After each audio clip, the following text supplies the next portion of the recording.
Kutilmagan eskalatsiya. Hujumni qabul qilib bo'lmas tajovuz deb atadi. Javob tayyormi?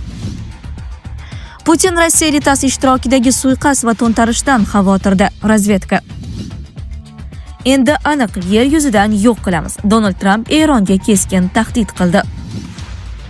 Kim Chen In yoshlarni Ukrainadagi urushga tayyorlanishga chaqirdi. Qozog'iston o'rta daromad tuzog'iga tushib qoldi. To'qayev. Ko'zgu strategiyasi. Zelenskiy ular nima qilsa biz ham shuni qilamiz dedi. Bu yangi taktika boshlanishimi?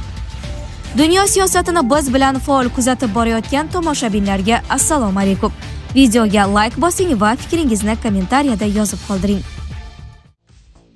Kutilmagan eskalatsiya. Birlashgan Arab Amirliklari hujumni qabul qilib bo'lmas tajovuz deb atadi. Eronga javob tayyormi? AQSh Markaziy qo'mondonligi rahbari admiral Brad Cooperning ma'lum qilishicha, Eron AQSh harbiy kemalari va savdo kemalariga qarata qanotli raketalar va ko'plab dronlar uchirgan. Bu hujumlar AQSh kemalarining Hormuz bo'g'ozi orqali o'tishiga yordam berishni boshlagan vaqtda sodir bo'ldi. Dengizchilar tankerga dron kelib urilganini va osmonda harbiy samolyotlar uchganini aytdi. Eronga nisbatan qat'iy choralar ko'rishni yoqlab kelayotgan xavf haqida ogohlantirish berdi. Mamlakat rasmiylari hududga bir qancha raketa va dronlar hujum qilganini bildirdi. Tasdiqlangan ma'lumotlarga ko'ra, dron hujumi oqibatida Fujayra neft markazida yong'in chiqqan. Ushbu portdan Hormuz bo'g'ozidagi Eron nazoratini chetlab o'tib, neft mahsulotlarini tashishda foydalanadi. Tashqi ishlar vazirligi holat yuzasidan bayonot berib, Eronning yangi hujumlarini xavfli eskalatsiya va qabul qilib bo'lmas tajovuz deya baholadi. Vazirlik agressiyaga javob berish huquqi borligini bildirdi. Biz hech qanday holatda xavfsizligimiz va suverenitetimizni himoya qilishda yon bermaymiz. Hujumlarga to'liq va qonuniy javob berish huquqimiz bor, deyiladi vazirlik xabarida. Bu hujumlar ortidan Dubayga uchayotgan ko'plab samolyotlar Ummon poytaxti Muscat shahriga yo'naltirildi. Yaqin Sharqdagi urush aprel oyidagi sulhgacha aviatsiya qatnoviga katta zarar yetkazgandi. Osprey Flight Solution xavfsizlik firmasi ma'lumotlariga ko'ra, 28-fevralda urush boshlanganidan beri 7 mamlakatdagi kamida 9 ta fuqarolik aeroporti, jumladan va Kuvaytdagi aeroportlar hujumlardan zarar ko'rgan. Centcom rahbari admiral Cooperning aytishicha, hozirda Hormuz bo'g'ozidan o'tish uchun yana boshqa kemalar yo'lga chiqqan. AQSh harbiylari allaqachon 2 ta savdo kemasini suv yo'li orqali muvaffaqiyatli olib o'tgan. Cooper bo'g'ozdan o'tishni yana 87 ta davlat kutayotganini aytdi. Sedanachi kompaniyasidan erkaklar uchun maxsus mahsulot. Prostamix erkaklar salomatligi uchun tabiiy yechim. Agar sizni prostata shamollashi, ichki diskomfort yoki turli noqulayliklar bezovta qilsa, unda Prostamix aynan siz uchun. Prostamix prostata faoliyatini qo'llab-quvvatlaydi va jinsiy zaiflik kabi muammolardan butunlay qutulishga yordam beradi. Eng muhimi, natijasini birinchi haftadayoq sezasiz. Batafsil ma'lumot olish uchun 55lik kodi bilan 503 2200 raqamlariga sim qoqing. Putin Rossiya elitasi ishtirokidagi suiqasd va to'ntarishdan xavotirda. Razvedka. Rossiya prezidenti xavfsizligi uchun mas'ul bo'lgan Federal qo'riqlash xizmati Vladimir Putinning ehtimoliy suiqasddan xavotiri tufayli uni himoya qilish choralarini sezilarli darajada kuchaytirdi. Yevropa davlatlaridan birining razvedkasi shunday xulosaga kelgan. Bu haqda Financial Times'dan chiqqan hisobotda keltirilgan. Qayd etilishicha, choralarning bir qismi bevosita prezidentning o'ziga tegishli. Ular qatoriga quyidagilar kiradi. Putin bir necha haftalab modernizatsiya qilingan bunkerlarda, xususan Krasnodar o'lkasida vaqt o'tkazmoqda. Putin tashrif buyuradigan joylar ro'yxati keskin qisqartirilgan. Na u va na uning oilasi endi Moskva viloyati va Valdaydagi qarorgohlarga bormayapti. 2026-yilda Putin biror marta harbiy obyektlarga tashrif buyurmadi. Vaholanki o'tgan yili bunday safarlar muntazam edi. Boshqa xavfsizlik choralari bevosita Putin bilan ishlaydigan xodimlarga taalluqli. Uning yaqin atrofidagi xodimlarning uylariga kuzatuv tizimlari o'rnatilgan. Prezident bilan ishlaydigan oshpazlar, tansoqchilari va fotograflar, jamoat transportlaridan foydalanish taqiqlangan. Prezident administratsiyasida esa ular 2 bosqichli tekshiruvdan, jumladan FKH ko'rigidan o'tadi. Endi aniq yer yuzidan yo'q qilamiz. Donald Tramp Eronga keskin tahdid qildi. AQSh prezidenti Donald Tramp agar Hormuz bo'g'ozidagi Amerika kemalari nishonga olinsa, Eronni yer yuzidan yo'q qilish bilan tahdid qildi. U bu haqda Fox News muxbiri Trey Yingsga bergan intervyusida ma'lum qildi. Ma'lum qilinishicha, gap Hormuz bo'g'ozida qolib ketgan savdo kemalarini kuzatib borayotgan AQSh kemalari haqida ketmoqda. Ular ozodlik loyihasida ishtirok etmoqda. Men prezident Tramp bilan Eron bilan bog'liq vaziyat bo'yicha 20 daqiqa suhbatlashdim.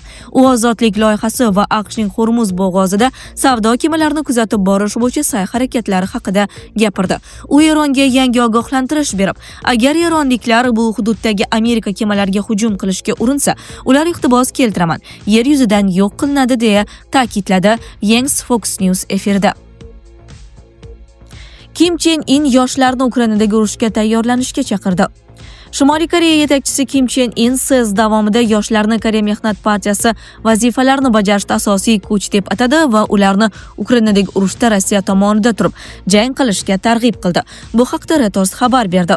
Ma'lum bo'lishicha, Pxenyanda Sotsialistik vatanparvar yoshlar ligasining 11-syezdi bo'lib o'tgan. Shimoliy Koreyada bunday tadbir har 5 yilda bir marta 14 yoshdan 30 yoshgacha bo'lgan yigit-qizlar uchun o'tkaziladi. Tadbir shu hafta ommaviy mitinglar, mash'alali yurishlar va tantanali konsert bilan yakunlangan. Kim Chen In o'z nutqida yoshlar o'rtasida tashkilotchilik va mafkuraviy intizomni kuchaytirishga chaqirgan hamda yoshlar ligasi hukmron partiyasi qarorlarini ijro etishda muhim kuch ekanini ta'kidlagan. Reuters yozishicha, Mehnat partiyasi yoshlarning sodiqligini Pxenyanning Ukrainadagi urushda ishtirok etishi bilan to'g'ridan-to'g'ri bog'lagan. Kongress ishtirokchilariga yo'llangan maktubda xorijdagi operatsiyalarga yuborilgan yosh askarlar mamlakat sharafini himoya qilish uchun bomba va alangaga aylangani aytilgan. Janubiy Koreya, Ukraina va G'arb rasmiylarining ma'lumotlariga ko'ra, KXDR Kursk viloyatidagi Rossiya kuchlarini qo'llab-quvvatlash uchun 14 mingga yaqin harbiy yuborgan. Shuningdek, ularning 6 ming nafardan ortig'i halok bo'lgan bo'lishi mumkinligi da'vo qilinmoqda.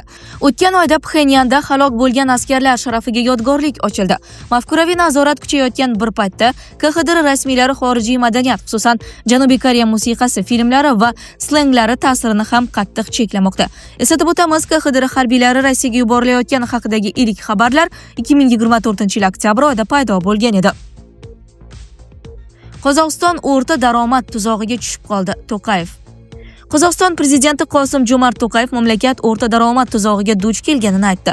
Bu haqda u 4-may kuni sun'iy intellektni rivojlantirish bo'yicha kengash yig'ilishida so'z ochdi. Uning so'zlariga ko'ra, tabiiy resurslar va arzon ishchi kuchi kabi an'anaviy iqtisodiy o'sish manbalari asta-sekin tugab bormoqda. Yangi o'sish manbalari esa hali to'liq shakllanmagan. Shu sababli u iqtisodiy turg'unlikning oldini olish uchun raqamli iqtisodiyotga o'tish zarurligini ta'kidladi. Ekspertlar fikriga qo'shilish kerak. Qozog'iston klassik o'rta daromad tuzog'iga tushib qoldi. Bu holatda an'anaviy o'sish manbalari, resurslar va arzon ishchi kuchi tugash arafasida. Yangi manbalar esa hali to'liq shakllanmagan va ishga tushmagan. Iqtisodiy turg'unlikning oldini olish uchun raqamli iqtisodiyotga o'tish va yirik platformaviy yechimlar yaratish kerak degan To'qayev. Davlat rahbari yagona davlat ma'lumotlar tizimisiz sun'iy intellekt samarali ishlay olmasligini ta'kidlagan. Shu sababli davlat xizmatlarini ortiqcha byurokratiyani yo'q qiladigan ko'rinmas lekin juda samarali operatsion tizimga aylantirish kerak. Hozirgi tizimda ariza berishdan qaror qabul qilishgacha bo'lgan jarayon bir necha kun yoki haftalarni oladi. Ideal holatda bu jarayon bir necha soniyaga tushishi kerak. Bu esa butun mamlakat bo'yicha iqtisodiy aylanishni keskin tezlashtiradi degan u. To'qayev shuningdek jahon laboratoriyalari ma'lumotiga ko'ra, rivojlangan va rivojlanayotgan davlatlar o'rtasidagi farq tez kechayotganini ta'kidlagan. Sun'iy intellekt, kapital va texnologiyani dunyoning yetakchi davlatlari qo'liga jamlayapti va bu texnologik tafovutni kuchaytirmoqda. Buni faqat vaqtida va qat'iy tartibga solish orqali bartaraf etish mumkin. Qozog'iston uchun bu muhim signal. Biz vaziyatni chuqur o'rganib, real intellektual yechimlar ishlab chiqish imkoniyatlarimizni aniqlashimiz kerak degan prezident. Ko'zgu strategiyasi. Zelenskiy ular nima qilsa biz ham shuni qilamiz dedi. Bu yangi taktika boshlanishimi? Rossiya Sovet xalqining ulug' vatan urushidagi g'alabasini nishonlash sharafiga 8-9 may kunlari o't ochish to'xtatilishini e'lon qildi. Ukraina prezidenti Vladimir Zelenskiy bunga javoban frontda 5-maydan 6-mayga o'tar kechasi sukunat rejimi amal qilishini aytdi. Bu haqda BBC xabar berdi. Umid qilamizki, Ukraina tomoni ham bundan o'rnak oladi, deyiladi Rossiya Mudofaa vazirligi bayonotida. Vaqtinchalik otash kesim Moskvada bo'lib o'tadigan parad oldidan va prezident Vladimir Putinning qarorgohiga Vaqtinchalik otash kesim Moskvada bo'lib o'tadigan parad oldidan va prezident Vladimir Putinning qaroriga asosan amalga oshirilmoqda. Rossiya Mudofaa vazirligi e'lonidan ko'p o'tmay Zelenskiy ijtimoiy tarmoqlarda shunday deb yozdi. Bugungi kunga qadar Rossiya ijtimoiy tarmoqlarida e'lon qilinayotgan harbiy harakatlarni to'xtatish usullari bo'yicha Ukrainaga hech qanday rasmiy murojaat bo'lmadi.